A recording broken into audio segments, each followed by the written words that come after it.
Welcome to another episode of Making Poor Decisions, where today I'm going to put my sake into secondary.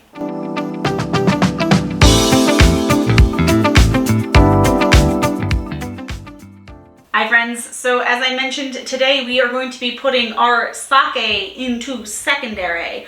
And if you're from the Midwest, specifically the Chicago area, you might think, is that Oberweis? Yeah, it is Oberweis. These are half-gallon milk containers that I am repurposing to make fermenters because they are the perfect size for a bung to go in. And since I'm not going to have a full gallon, most of what's in this gallon container here is rice. I did 2 half gallons, expecting each of them to maybe be halfway full or so. And the reason that I'm doing 2 is because if you follow me on Instagram, I put a poll out saying, should I try to flavor my sake? Now, I've never actually seen flavored sake before, and that might be for a reason. But if you're here for a traditional sake recipe, like how Old World Japan does it, please skip this video. You're not in the right place because I'm just a knucklehead from Chicago. Not really too sure what I'm doing. So I am going to add into one of my fermenters, or one of my Oberweis containers, some yuzu marmalade. Now I try to get my hands on fresh yuzu. If you're not familiar with it, it is an Asian citrus fruit, very, very reminiscent of lemon. But I couldn't find that, but I found marmalade and, you know, figured why not? By the way, my channel name is Making Poor Decisions. Yes, there is a pun in there, but I need you to understand that I don't exactly know what I'm doing most of the time. So I'm going to be making a poor decision here or there, and that's P-O-O-R. Like, I don't really know. So let's figure it out. And half of this is going to be regular sake that I'm just going to transport from here into here. And the other half is going to be a yuzu marmalade sake. See how it turns out. If it's bad, okay, at least we learned something. Now, this is actually my least favorite part of the sake process because I have to take all this mushy, gushy rice out of this container and put it into secondary. But before I do that, I have to take this rice, put it into a bag, strain it, and then we can actually siphon it into the other containers as normal. So the first half of this video is going to be me being very uncomfortable and taking some really gross rice that's been sitting in this container for about 3 weeks into a brew bag and then squeezing it into this bowl here that has been sanitized with Star San. And first says give it a sniff. Oh, it doesn't look great. It smells like sake though. No mold, which is a good thing. I did stir this about twice a day while it was in primary. So just kind of doing one of these, giving it a little shimmy shake just to get the water moving, get the rice moving around so I don't get any type of mold. Another thing you might notice is I'm not going to be testing the ABV.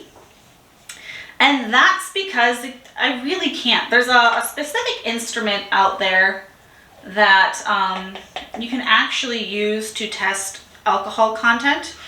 I don't remember the name of it. I'll put it again in this area here. But it cost about, oh, this is so gross. Costs about like $300 or $400 for a decent one. And I'm just not that into it. I don't make sake too often. Maybe I'll start making more because I'll try and do more experimental stuff with it. And the reason that we can't really get a good ABV reading is because when you start the process of making sake or making rice wine, whatever you want to call it, it's not going to have any sugar content. Because if you watched the first video, you will know that rice has no sugar, but it has a lot of starch. And the koji spores that we put in primary convert that starch into sugar.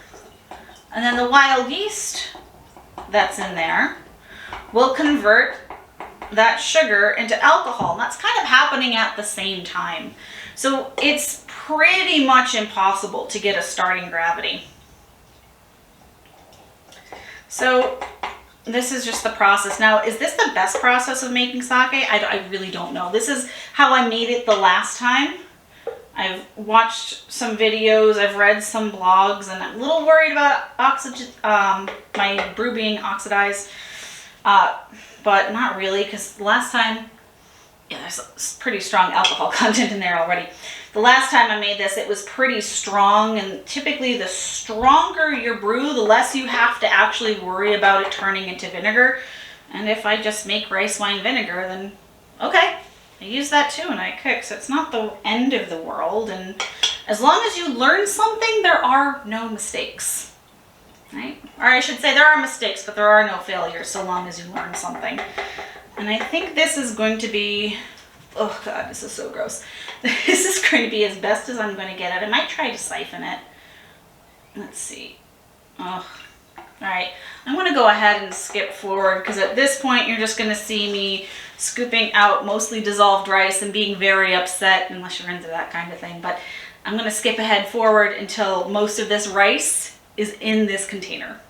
Alrighty, so I got most of what I can get out of the primary container into my brew bag that's sitting in this ceramic bowl that I have sanitized with Star San. And now what I'm going to do is to get as much liquid out of this as possible is to just give it a very gentle squeeze. Just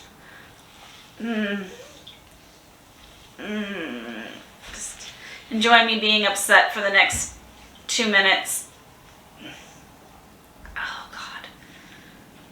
So I have about, oh God, a little bit more than half a gallon in my primary fermenter. And I have another little bit in here, which means I'm going to have a decent amount of headroom. Oh, gross, this is so gross. Decent amount of headroom in each of these, which should be okay. I don't think it's going to matter too much. Like I said, I've made this before in a very similar fashion, and it turned out good. Now, some people that I know, when they brew, they put the rice initially in the brew bag, so there is not that big of a cleanup. But I can't really find a brew bag that works where I can put enough rice into my container, because I use about 8 cups of rice overall, and this is a relatively small container. And when it first starts out, there's a lot of rice there, then it eventually does dissolve and gross. Gets nasty. I'm sorry. I don't like my hands to be unclean. So this is a difficult process for me, but it's worth it to get enough rice out of here. And of course my hands are clean. I also sanitize them with hot water and Star San. But yeah, I have almost, I could probably say a little bit more than 3/4 of a gallon when this is going to be all said and done, which will be fine for my 2 half gallons here. Alright, so I have a decent amount in here that's pretty pure. No rice left over in here. Trying not to aerate it too much. Oh God. How you guys doing? I'm not doing great right now. Sake's delicious, but it's really, really messy. Some people ask me on Instagram and even on here, is it more difficult to brew sake than it is mead? And basic answer is no, but it is a lot messier. And I might not be doing this the most traditional way, but I'm doing it my way. And my way works. Might not be the best, but it is. So now I have a decent amount in here, I have a decent amount in here. So my next step is I'm going to auto siphon whatever in this container into one of these containers. And then whatever in here, I'm going to go to put in here, and I'm going to add yuzu marmalade to one of them. But I really need to wash my hands, so I'm going to be right back. So I just went ahead and racked my just basic sake from the primary fermenter into my half gallon here. I auto siphoned it from the main container that you saw in the beginning, and I didn't film it because I wanted to save you guys from witnessing me unclog the siphon several times and cuss and just be generally cranky about the whole process. Again, I love sake. I do really like making this, but this particular part is not my favorite because it is the messiest. But now I have my secondary bowl where I squeezed the rice from the brewer's bag into this container here. So I have, I would assume, just about the same amount, maybe a little bit less. But this is going to be my experimental batch where I'm going to add the yuzu marmalade. And there's 7 ounces in this container, and I'm going to do about half. I'm not going to measure it because, again,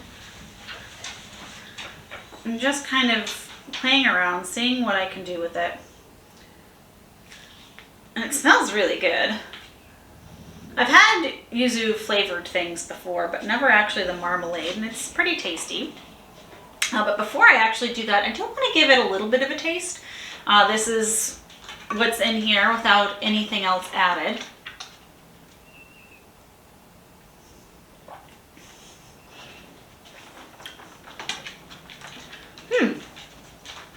Very fruity.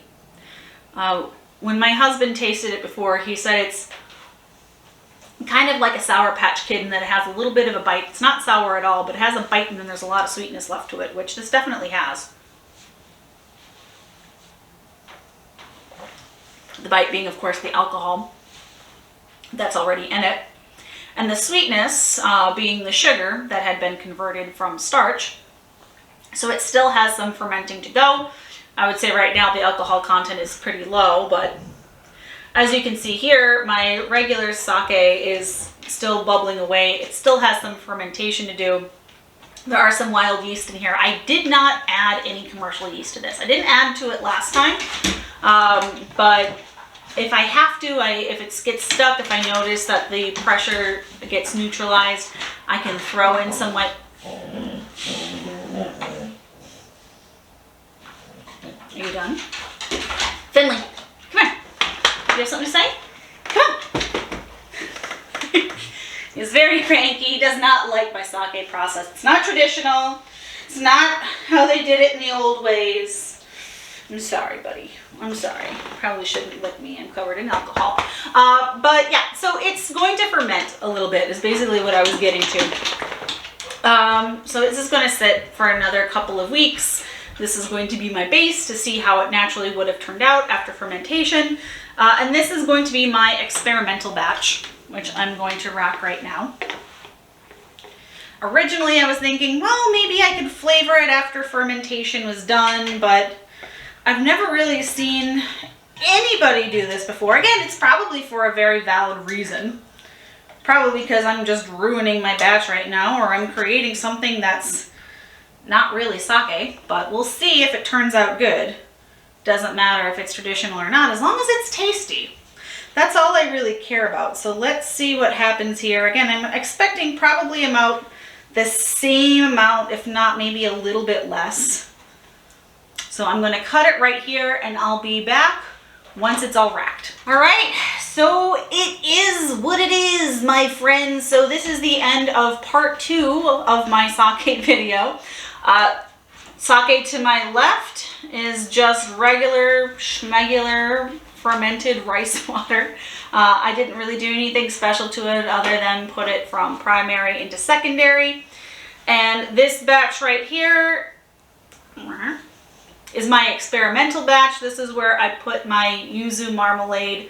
Because again, I've never seen a flavored sake before. I've never seen anybody put marmalade into sake before. It's probably for a very good reason, but I want to see what would happen. So, did I make a mistake? Did I make a delicious beverage, or did I just make vinegar for when I cook? Who knows? But I guess we'll find out in a few weeks when I put each of these into bottles for further aging. Probably about 3 to 4 weeks, I'll bottle these bad boys up and I'll give you another taste test to see, did I make something delicious or did I make something hideous? And, you know, will my dog finally respect me for my brewing skills? All right, that's it, folks. Thank you so much for watching. If you liked this video, please give it a thumbs up. If you like this channel, please give me a subscribe. I do some traditional things here. Yeah, I don't do any traditional things here. No, I do make some traditional meats, but I do some experimental stuff here as well, just trying to do my best and see what I get. Again, thank you so much for watching. Have a great day and happy brewing.